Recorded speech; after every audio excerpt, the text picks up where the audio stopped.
lesson, I'm going to teach you how to actually wash your hairbrush and what you need in order to do this successfully. Okay, so what you're going to need is plenty of counter space. You are going to need a towel, of course your brush that you prepped, a container if you don't have a bowl that is deep enough to allow you to soak your brush in, or if you just prefer to have it, tucked away as it's doing its thing. And then you'll need a dental brush. I wanted to give you a good view of what you need to do in order to properly cleanse your brush. You're also going to need dish soap, but I mainly use dish soap for this at home. You can use a sink like this. Preferably you want one that plugs up if you're able to. If not, you can use a clear shoe box, something to make sure that there's no debris that goes into your solution, but also that actually holds your brush versus letting the water run right through. So what I'm going to do to prep is I'm actually going to soak my dental brush very quickly under warm water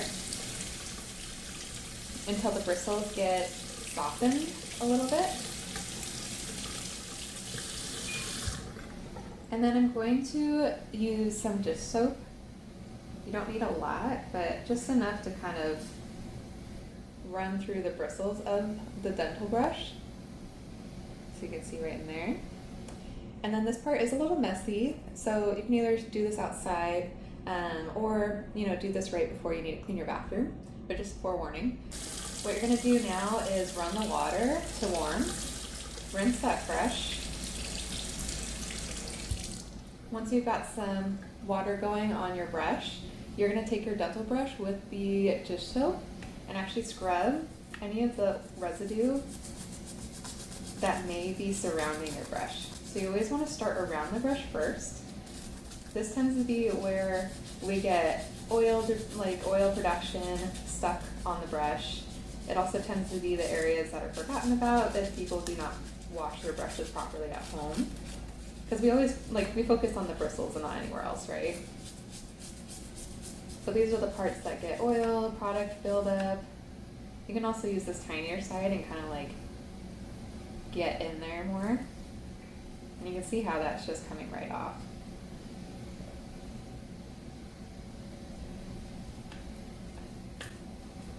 Perfect. Now that we've gotten the surrounding areas, now we're going to go through the middle portion of the brush. And this is where it gets kind of messy because it does, come up a little bit. But like I said, just make sure that you do this knowing that you're going to be cleaning after or doing this outside.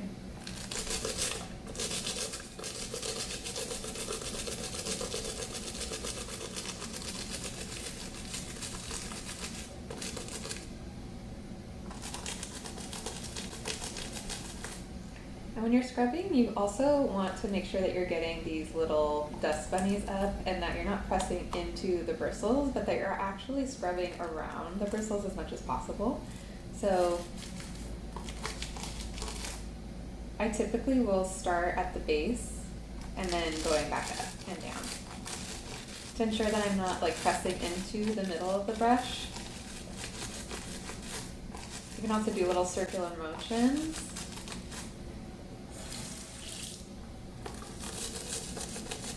But always make sure that there's still soap on that dental brush so it's sudsing up and getting all the debris out.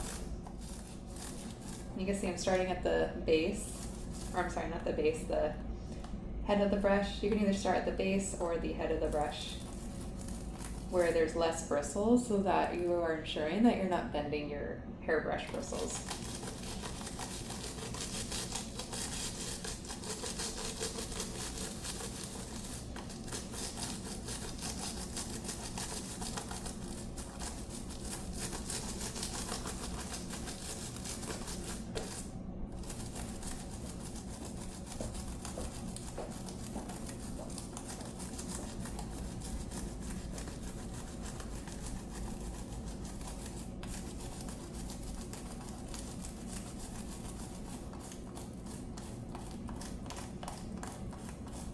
Also keep in mind that if you've never washed your hairbrush or it's been a long time since you've washed your hairbrush last, it is going to take some time to get these little dust bunnies out. If you do this more frequently, as recommended about once a week, then this will be a much easier and faster process, but the longer you wait, the longer it's going to take.